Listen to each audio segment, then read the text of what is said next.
And from Port Elizabeth, we head now to the Western Cape, where Vanessa, Poonah and Cerf are covering the march in Langa. Good morning, Vanessa. And of course, we hear in PE people going about their business, going to work. What's the picture and the situation in Langa this morning?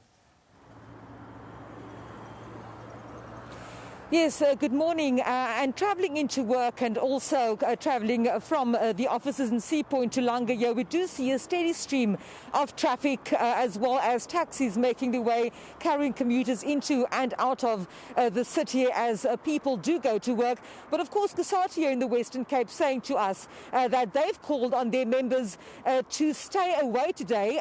Unlike other strike action where people were gathering at various points, they have asked people and members to indeed stay away, calling this a day of action. At the moment here at Langa, a number of COSATU members draped in their customary red and black uniforms telling us that they will embark on a motorcade from Langa on the N2 and stop off at both the city of Cape Town as well as provincial legislature before making their way to Parliament to hand over this memorandum, which I have in my hand here. And of course, this memorandum highlighting quite a number of issues from the safety measures with COVID-19 and hospital workers and so on. Also talking about retrenchments, COSATU speaking about a range of issues also related to assistance for the taxi industry. But joining me is the Western Cape organiser of COSATU, Paul Bester. Paul, very warm good morning to you. I've just highlighted a few of the very many issues that you are tackling with today's day of action. Please elaborate on exactly what your memorandum of grievances is calling for. Okay, so the strike today is called for three things. It's unemployment, and then the corruption, and then gender-based violence. So one of the biggest issues is that COSATU, when the start of the lockdown and then COVID came, we supported government in the 500 million stimulus. Yet the same government has taken all of that and people are suffering. So much so that the last payment for the last month was stopped due to audit needed to be done. And COSATU says that's unfair to the working class. Workers are sitting at home waiting to receive money and to eat, feed their children, and it's not happening due to this action of corruption. So one of the biggest issues is corruption. Gender-based violence, we all know where we are with gender-based violence. South Africa is a country of violence. And it's as if men has decided that women is their prey. And COSATU says that the police and other entities must really take this action and start making sure that gender-based violence is nipped in the bud. We cannot allow women to be killed like we do. And then we also stand, the strike is also for the public transport, safe transport. As COVID-19 is lifted and we go to level 1 and maybe very soon without any levels, people need to return to work. How will they return to work? There's no safe transport.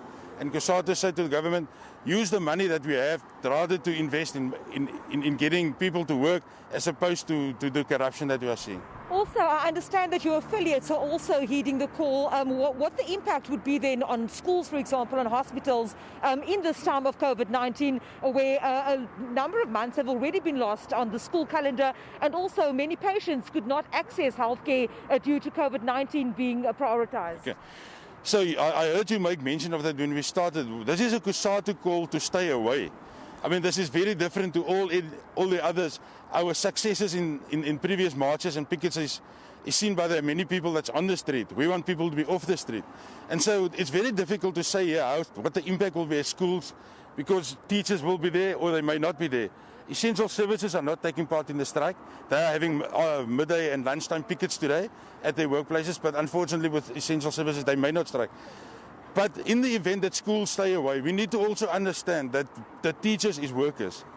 And they have suffered the same amount of stress and that we've been going through, that all of us has been going through. And so I think we should look away by the fact that children are not going to go to school. Schooling has been going on in the COVID whilst not at school. And the very same model can be kept for today. We have warned people, long prior to the event. People have made contingency plans at schools. So should the schools and teachers stay away, it will be just a normal day. Thank you very much for speaking to me. Paul Best, organiser here in the Western Cape for COSATU, just highlighting exactly the issues that has brought them to this National Day of Action or shutdown.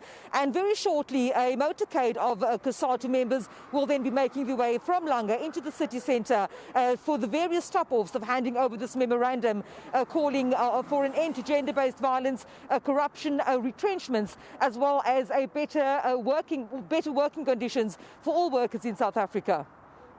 Well, thanks so much, Vanessa. Poonah out in Langa, outside Cape Town in the Western Cape.